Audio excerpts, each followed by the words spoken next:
राम राम। इन खबर हरियाणा देखने लग रहे आप। मैं आपकी गिला स्वाति कादन। ईब अधिकारी हरियाणा में राजनीतिक धौंस नहीं दिखा सकते। जी हां, हेल्थ डिपार्टमेंट की तरफ से आदेश जारी कर दिए गए हैं। डायरेक्टर ने ईब सारे जो जिले हैं उनमें चीफ मेडिकल जो ऑफिसर है यानी कि सीएमओ जो है उन तई पत्र लिख दिया है।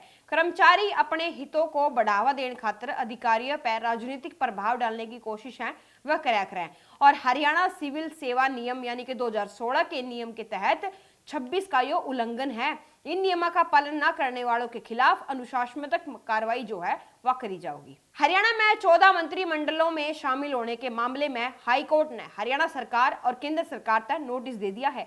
याचिका में अपील करी गई है कि संविधान के मुताबिक 15% ही मंत्री जो है हरियाणा में वो होने चाहिए। याचिका में आरोप लगाया गया है कि मंत्रिमंडल में अधिकतम जो मंत्री हैं वह 13.5 हो सके है, लेकिन हरियाणा में इस बार 14 मंत्री बनाए गए हैं जो कि संविधान के 91वें संशोधन का उल्लंघन है। हरियाणा विधानसभा का सत्र 13 नवंबर ने शुरू हो सका है। नायब सरकार 2 का जो पहला विधानसभा सत्र है यो होगा। सीएम नायब सैनी ने सेशन बुलाने खातिर जो राज्यपाल है यानी कि बंडारू दत्तात्रेय उन तई पत्र भी लिख दिया है। कांग्रेस लेकिन ईब तक अपना नेता प्रतिपक्ष का जो नाम है वो तय नहीं कर पाई। इसे में अगर सत्र बुलाया जावे तो ऐसा पहली बार होगा कि जब सत्र में मुख्य कार्यवाही जो है वह बिना नेता प्रतिपक्ष के होगी। और 20 साल में ऐसा पहली बार होगा कि हरियाणा को नेता प्रतिपक्ष के लिए इतना ज्यादा लंबा इंतजार जो है वो करना पड़ लग रहा है। देखिए, विधानसभा का नोटिफिकेशन हुआ कि 13 तारीख से सत्र प्रारंभ हो रहा है और ये 2 दिन के लिए चलेगा। आवश्यकता पड़ी तो एक आधा दिन और बढ़ाया जा सकता है। और आज ही मीटिंग हुई है होम सेक्रेटरी से, उसकी सुरक्षा को मद्देनजर रखते हुए उसकी पूरी की पूरी सुरक्षा का भी ध्यान रखा जाएगा। इस आधार पर आज मीटिंग हुई है और जल्दी इस पर कार्रवाई भी हो जाएगी।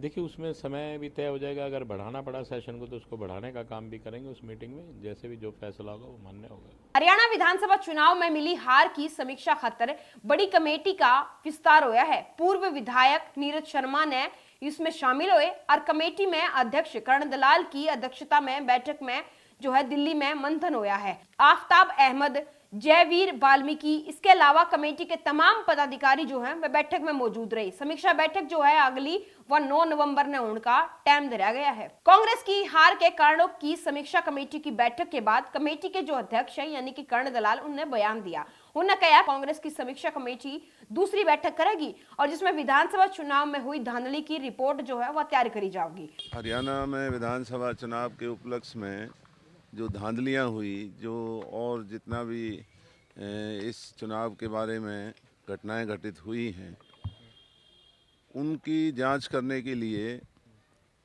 कहाँ इलेक्शन कमीशन ने कमियां की हैं, कहाँ हरियाणा सरकार के अधिकारियों ने अपनी पद का दुरुपयोग करके सत्ता पक्ष का फ़ायदा किया है, कहाँ जो सुप्रीम कोर्ट की डायरेक्शंस के मुताबिक और इलेक्शन कमीशन ऑफ इंडिया की डायरेक्शंस के मुताबिक चुनाव को सही तरीके से संपन्न नहीं कराया गया, और जितनी भी सारी बातें थी उनको देखने के लिए ये कमेटी गठित की गई।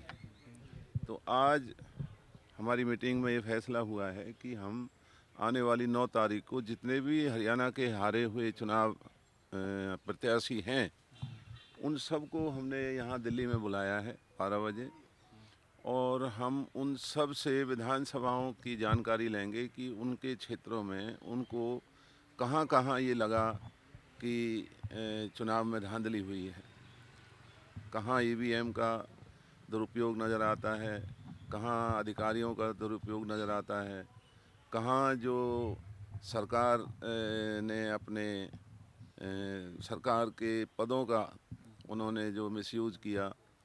तो उन सारी बातों को आने वाली 9 तारीख को हम तमाम विधानसभा प्रत्याशियों से बात करेंगे और उसके बाद फिर हम अगला कदम उठाएंगे कि हमें क्या कदम उठाना है। कांग्रेस की समीक्षा कमेटी पे किरण चौधरी जो कि सांसद है उन्हें कटाक्ष करा। उन्होंने कहा जो हारे हुए हैं वे ये कमेटी बना रहे हैं। आप समझ सकते हैं कि इन कमेटियों का क्या अंजाम होगा। कांग्रेस के लिए अब मैं क्या बोलूं, अब जो हारे हुए खुद हैं वही कमेटियां बना रहे हैं, तो आप समझ सकते हो इन कमेटियों का क्या अंजाम होगा। तो ये तो कांग्रेस का जो सिलसिला है वो तो पूरी तरह से ही अपने आप ही बर्बाद कर चुके हैं, ख़त्म हो चुका है। अब ये चाहे कमेटियां बनाए, चाहे मंथन करें, चाहे कुछ करें, सब जानते हैं क्या हाल हुए। इधर पूर्व विधायक शमशेर सिंह गोगी ने भी कमेटी में शामिल किए गए सदस्य पर सवाल उठाए। उन्होंने कहा जिन लोगों की कमियां हैं उन्होंने अपने लोग बिठा दिए कमेटी में ताकि असलियत शामिल ना आ पावे। तो करण दलाल तो बड़ी आदमी है, लेकिन मेरी तरह वो भी इलेक्शन हारा हुआ, तो हाल चाल तो वो पूछेगा जो ना इलेक्शन लड़या ना हारा। हम हारे हुए तो कह रहे हैं भी हमारे साथ ये हुआ, हमारे साथ ये हुआ है, और हम क्या करेंगे।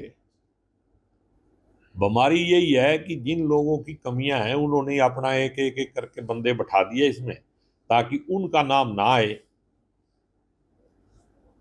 तो जब असलियत कोई ही सामने नहीं आने दोगे, सुधार कैसे होगा। रुक करा अगली खबर का। सीएम नायब सिंह सैनी ने राधा स्वामी सत्संग ब्यास के डेरा प्रमुख संत बाबा गुरिंदर सिंह ढुल्लो तय मुलाकात करी और मुलाकात के बाद उन्होंने सोशल मीडिया एक्स पे लिखा कि समाज में फैली कुरीतियों को दूर करने में संत महापुरुषों का अतुल्य योगदान जो है हमेशा रहा है। RSSB द्वारा मानवता की सेवा और सामाजिक सद्भाव हेतु निरंतर किए जा रहे कार्य अपने आप में अद्भुत और प्रेरणादायी है। इसी तमाम खबरें आप तक पहुंचाते रहेंगे। इन खबर हरियाणा के गेल बने रहो। राम राम।